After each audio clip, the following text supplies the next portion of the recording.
Latihan soal UKOM 2026 untuk profesi bidan bersama Kak Edi. Jangan lupa subscribe dulu. Soal yang pertama, jangan lupa baca dulu pertanyaan bagian bawah, apakah penyebab keluhan tersebut. Perempuan usia 24 tahun, G1P0A0, terlambat haid 2 bulan, datang ke PMB dengan keluhan mual muntah. Anamnesa mual muntah sudah 1 minggu, frekuensi muntah 1 sampai 2 kali per hari, sama pada pagi hari. Keadaan umum baik, tensi normal, suhu normal, nafas normal, pemeriksaan PPTS positif. Jadi apa penyebab keluhan tersebut? Kalau terjadi keluhan mual muntah, penyebabnya apa nih? Oke, kalau jawaban kamu B, peningkatan hormon HCG, berarti kamu benar. Salah satu ketidaknyamanan yang dialami oleh ibu hamil adalah mual muntah. Mual muntah dalam kehamilan disebut juga dengan emesis gravidarum atau morning sickness. Muncul keluhan ini disebabkan yang pertama faktor genetik, memiliki ibu yang mengalami hiperemesis gravidarum dalam kehamilan, riwayat hiperemesis di kehamilan sebelumnya, peningkatan hormon HCG, dan penurunan motilitas esofagus atau peningkatan waktu pengosongan lambung. Jadi jawabannya B ya. Lanjut soal nomor 2, baca dulu ya bagian pertanyaan bagian bawah. Anjuran apakah yang tepat sebagai tindakan preventif pada kasus tersebut? Preventif artinya apa? Betul, artinya pencegahan ya. Perempuan umur 26 datang ke puskesmas, keluhan ingin memastikan apakah hamil atau tidak karena sudah terlambat haid 3 bulan. Hasil anamnesis, hamil yang kedua, anak pertama ada benjolan pada punggung, sekarang umurnya sudah 2 tahun. Ibu mengatakan cemas, keadaan umum ibu baik, tensi normal, nafas suhu nadi normal ya. Dilakukan palpasi leofold, tinggi fundus uteri, 2 jari di atas impian apa? Untuk pencegahannya tindakan apa nih kira-kira? Kalau jawaban kamu B, kamu benar ya. Jadi kita menganjurkan untuk makan makanan yang kaya asam folat. Kata kunci dalam soal adalah, ibu memiliki riwayat melahirkan anak dengan benjolan pada punggung. Kondisi yang dilaporkan oleh klien kemungkinan besar adalah cacat bawaan tipe cacat tabung saraf. Untuk mencegah cacat tabung saraf kembali berulang, di kehamilan ini kita sarankan klien untuk diberikan asam folat atau vitamin B9. Asam folat adalah nutrisi penting yang diperlukan untuk replikasi DNA dan membantu berbagai reaksi enzimatik yang terlibat dalam sintesis asam amino dan metabolisme vitamin. Kebutuhan asam folat meningkat selama kehamilan karena asam folat juga diperlukan untuk pertumbuhan dan perkembangan janin, pembentukan sel dan sistem saraf termasuk sel darah merah. Defisiensi asam folat akan meningkatkan komplikasi pada ibu seperti anemia, neuropati perifer, dan janin mengalami cacat bawaan. Salah satu cacat bawaan yang disebabkan oleh defisiensi atau kekurangan asam folat adalah cacat tabung saraf atau neural tube defect. Bentuk defek tabung saraf ini adalah spina bifida, anencefali, meningokel, dan encephalokel. Untuk mencegah terjadinya defek ini, WHO menganjurkan pemberian asam folat pada wanita yang sedang merencanakan kehamilan dan wanita yang sedang hamil. Asam folat sebaiknya diberikan sejak masa prakonsepsi. Asam folat diberikan sedini mungkin di awal kehamilan, dilanjutkan sepanjang kehamilan. Secara umum, dosis asam folat pada prakonsepsi dan kehamilan itu 400 mikrogram per hari, 1 kali 1 tablet. Sementara pada ibu dengan riwayat melahirkan anak dengan cacat tabung saraf, dosis yang dianjurkan adalah 4.000 mikrogram per hari. Apakah penyebab keluhan pada kasus tersebut? Ya, yang ditanya adalah keluhannya. Perempuan umur 29, G21A0, hamil 34 minggu, datang ke PMB dengan keluhan sering lemas dan pusing. Hasil anamnesis, keluhan semakin dirasakan terutama saat tidur posisi terlentang dan lama. Hasil pemeriksaan keadaan umum baik, nadi 82, pernapasan 18 kali per menit, suhu 36,7, palpasi presentasi kepala, BJJ 134 kali per menit, regular. Laboratorium Hb 11 gram persen. Apakah penyebab keluhannya apa kira-kira? Iya, betul. Kalau kamu jawab D, penekanan uterus pada vena cava inferior itu benar ya. Kata kunci dalam soal, merasa lemas, pusing saat bangun dari tidur dengan posisi terlentang. Ya, Hb-nya 11 gram persen dalam batas normal. Berdasarkan data tersebut, ibu mengalami hipotensi supin. Yang disebabkan oleh apa? Oleh tertekannya vena cava inferior oleh uterus yang mulai membesar. Sejak pertengahan kehamilan, pembesaran uterus akan menekan vena cava inferior dan aorta bawah ketika berada dalam posisi berbaring terlentang. Penekanan vena cava inferior ini akan mengurangi darah balik vena ke jantung. Akibatnya terjadi penurunan preload dan cardiac output, sehingga akan menyebabkan terjadinya hipotensi arterial yang dikenal dengan sindrom hipotensi supin, yang dirasakan sebagai sensasi pusing, lemas, berkunang-kunang ya pada keadaan yang cukup berat akan mengakibatkan ibu kehilangan kesadaran. Apakah tindakan bidan yang tepat untuk meringankan kondisi tersebut?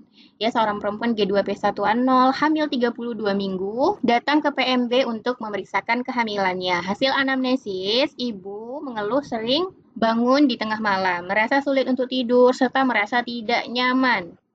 Tindakan bidan apa? Apa yang akan kamu lakukan kalau menemui kasus seperti ini? Iya, betul ya. Kalau kamu jawab D, menganjurkan ibu untuk melakukan relaksasi napas panjang sebelum tidur, jawaban kamu benar. Jadi melakukan relaksasi ketika menjalani kehamilan dapat membantu ibu untuk mengurangi rasa cemas maupun stres yang dirasakan. Kondisi ini dapat meningkatkan kualitas tidur dan menghindari gangguan tidur yang umumnya dialami oleh ibu hamil. Studi pada tahun 2015 dalam jurnal Obsess Medicine melakukan meditasi dan relaksasi dapat membantu menurunkan insomnia pada kehamilan. Bagaimana cara pemberian imunisasi tersebut? Seorang perempuan umur 23 menikah 2 bulan lagi datang ke puskesmas dengan alasan ingin mendapatkan imunisasi calon pengantin. Hasil anamnesis diperoleh belum pernah diimunisasi untuk calon pengantin. Nah, bagaimana pemberian imunisasi capin? Kalau kamu jawab oral, kamu sudah pasti salah ya. Jadi jawabannya tuh yang A, intramuskular. Ya, jadi untuk mencegah terjadinya tetanus neonatorum, ibu hamil harus mendapatkan imunisasi TT. Imunisasi TT diberikan untuk melindungi ibu dan bayi pada saat kontak pertama. Ibu hamil di screening status imunisasi tetanusnya.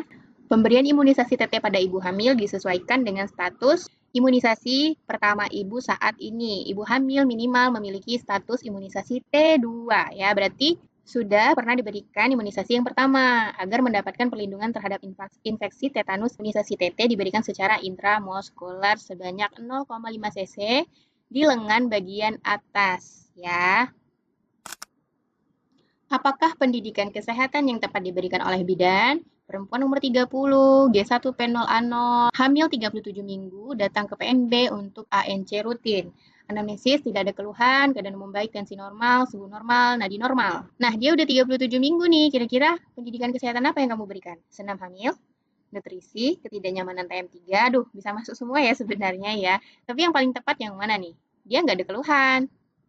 Oke, kamu benar. Kalau kamu jawabannya A, persiapan persalinan, kamu benar sekali ya.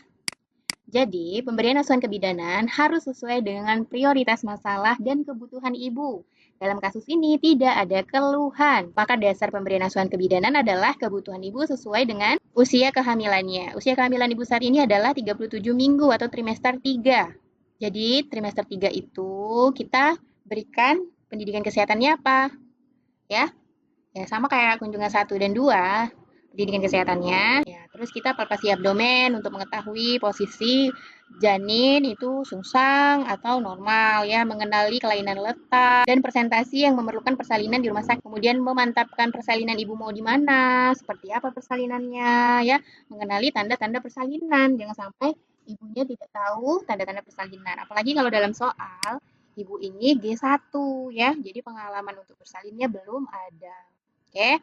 Nah, ini aku kasih juga catatan untuk TM1, kebutuhannya apa, TM2, bisa kalian screenshot ya. Apakah penjelasan yang Anda berikan mengenai penyebab terjadinya keluhan? Perempuan umur 20, G1, hamil 37 minggu, datang ke PMB dengan keluhan sering kencing. Hasil anamnesis tidak disertai nyeri, keadaan umum baik, tensi, suhu, nadi, pernapasan normal, palpasi Leopold 4, kedua tangan pemeriksa dalam posisi sejajar. Artinya apa itu? Artinya divergen ya. Divergen itu adalah ya posisi kepala janin sudah masuk pintu atas panggul atau PAP ya. Jadi kira-kira apa penyebabnya? Nah, kalau kata kuncinya udah di sini, di kedua tangan posisinya divergen atau posisi sejajar. Jadi jawabannya apa? Kalau kamu jawabnya E, kamu salah ya. Hampir mendekati tapi kurang tepat. Jawaban yang paling tepat itu yang B.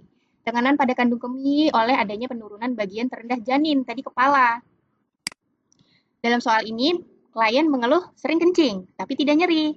Leopold 4, kedua tangan pemeriksa sejajar, divergen, menandakan kepala janin sudah masuk pintu atas panggul. Jadi keluhan sering kencing itu disebabkan oleh kandung kemih yang tertekan oleh penurunan bagian terendah janin ya. Jadi jangan sampai salah lagi, jangan sampai tidak tahu. Divergen, konvergen ya, itu harus paham ya. Apakah saran yang dianjurkan untuk mengatasi keluhan tersebut? Seorang perempuan berusia 20 tahun belum pernah hamil datang ke bidan praktek mandiri. Hasil anamnesis terlambat haid 2 bulan, mengeluh sering mual, terutama pada pagi hari sejak 2 minggu ini. PPT-nya positif. Kira-kira apa yang akan kalian anjurkan? Iya, kalau kamu jawab B, makan makanan ringan tinggi protein. Saat bangun pagi, kamu benar ya. Jadi kata kunci dalam soal, klien mengeluh sering mual. PP-tesnya positif. Untuk mengatasi keluhan tersebut, klien dapat mengkonsumsi makan makanan ringan tinggi protein seperti daging tanpa lemak, telur, kacang-kacangan, tahu, dan ikan laut. Makanan tinggi protein dapat meningkatkan produksi hormon gastrin. Hormon ini dapat membantu menormalkan gerakan lambung yang cenderung berlebihan ketika terjadi mual sehingga makanan yang ada di dalam lambung tidak dimuntahkan lagi. Nomor 10, soal terakhir.